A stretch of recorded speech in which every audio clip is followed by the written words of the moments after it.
So year two for you in Beloit, I mean, how much easier does it make it for you to start off a season when you're familiar with the ballpark, the city, a lot of the players? How much easier? It helps, you know what you're getting into, right? And Beloit's it's a phenomenal place for us to be, as far as the Marlins and for player development. They have all the resources here, outstanding facility, great fans. It helps to know that going into a situation, it's a good one, which is what they have here, and it's a good place for the players to develop it. When you're managing at this level, there's a balance between you want to win, but the first goal is to develop these guys so that they keep moving up the chain. So when you're making managerial decisions, how much of that is based on what's good for the guys in their development and what's going to help you win? Well, a lot of decisions that are made are based on development. But I use the phrase "develop to win" because winning's a mentality. And, if you're in a situation where you get late in the game and you have a chance to win the game, you like to go out and get it. It doesn't always work out that way because there's certain restrictions I have as far as decisions. There's a lot of decisions that are made that are psychological ones more so than anything else, especially when you're dealing with prospects. So there's some stuff that I can do and stuff that I can't do. But, I think at the end of the day, as a coaching staff, our goal is to get the players better and get them moving up the ladder, climbing the ladder to get to the big leagues. That's our number one priority. But, to me, if one guy gets better, the team gets better. And that's kind of how we look at it. And if we do things right and we do things well, winning's a byproduct of that. Confidence is so important too, even for the major leaguers, because they're going to go through slumps, even the veterans. So how important is it to build up the confidence of guys who are 19, 20, 22 years old? Yeah, it's that can be a challenge at times because we live in a world today where they want everything right now, and they don't necessarily want to go through the process. But there's a process you have to go through along the journey that they're on. There's going to be some tough days. Baseball's a tough game. But they have to learn how to put it behind them and move on fairly quickly. And so that's what we try to do. I'm not a big believer in tearing players down. I'm a big believer in lifting them up, because self-doubt is a very dark place to be. So I'm going to try to give my guys a lot of confidence, show them that I have faith in them, that I care about them, and that we have their back. And a lot of it is going to be just through experience by playing the game. They're going to have to learn how to, when they get kicked in the teeth, how to get back up and go out and, continue to compete. You have some highly rated prospects in the system on this team, including the pitcher, who I understand will be the opening day pitcher, and Carson Milbrandt. Discuss him a little bit and where he's at right now and what he brings to the Hill. Well, he's a baby, and he's got a big arm, and when he's right and he's on, he can go through a lineup. He's got really good stuff. He's got a good pitch mix. When his command is there, he can locate really well. He knows how to pitch, and he's an outstanding competitor. So there's a lot of good ingredients there. For Carson, it's health and experience, because you have to get the experience under your belt, and that's what he needs right now. In order to do that, he's got to stay healthy and be on the mound pitching.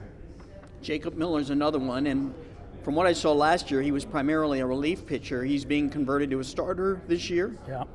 How's that process working out? It looks good. I mean, what I saw in spring training, I really liked. He's another guy, very good competitor, good breaking ball, knows how to pitch, and he's only 20. But I think that transition, there'll be some bumps in the road for him because it's new. But I think his transition up to now has been seamless.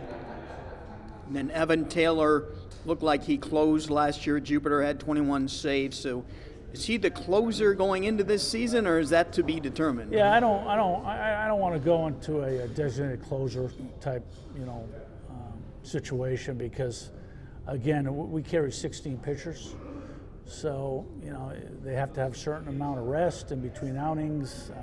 The bullpen guys. There may be availability. They may not be on certain nights when there's a situation to close the game, and we may have to use somebody else. But we have we have a good bullpen situation right now where there's a lot of guys that I feel very comfortable who can actually pitch multiple innings, not just one inning. Can go out there for multiple innings with the lead and protect the lead. And that's how we're going to go at it. We're going to use a lot of different guys in those situations, and who knows? At the end of the day, one guy may rise to the top and be the sole guy, but I think for now it's more going to be who's available that night and how they fit best. Tell me about your offensive capabilities on this team. I know it's early, so a lot of it's just projections, but speed-wise, power-wise, contact hitters, give me a feel for what we're going to see here. Yeah, I think we have a little bit of everything. I want to say we're blessed with a lot of team speed. I want to say we're blessed with a lot of power. But that's stuff that the power is something that could show up with some guys. In my experience, I've seen a lot of guys, young hitters. It's in there. It just takes a while to come out, and I think that's the case with a few guys we have in this team. But we're going to have to be tough outs 1 through 9. They're going to have to pull in the same end of the rope. Competitive at bats, grind at bats out, be really good situational, hitting wise, and manufacture runs. That I think is kind of going to be our DNA. More so than a team that's going to sit back and just bang. Maybe we'll get to that at some point, but I think coming out of the gate, especially with the weather being cold and a difficult ballpark to hit in, we're going to have to be really good at creating runs. Yidi Cape is a name a lot of folks are going to recognize from last year, who was back this year.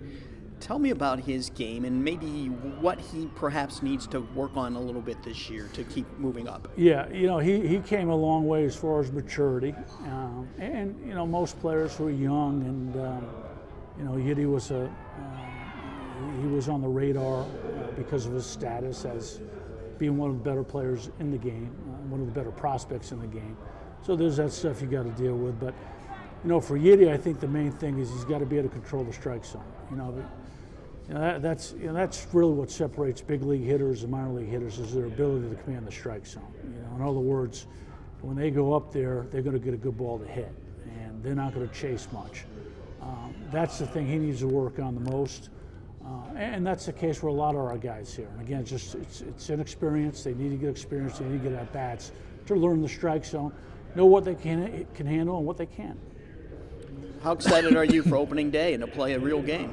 I'm always excited for that. It's the one day you circle on the calendar, and you go through a month of spring training. You get ready to go, and you just can't wait to get up there with fans in the seats and people pulling for you, and the competitive juice is flowing, and everything counts, and you're going out there to try to win a ball game. Everybody looks forward to that. Players, staff, fans, and we can't wait to get going.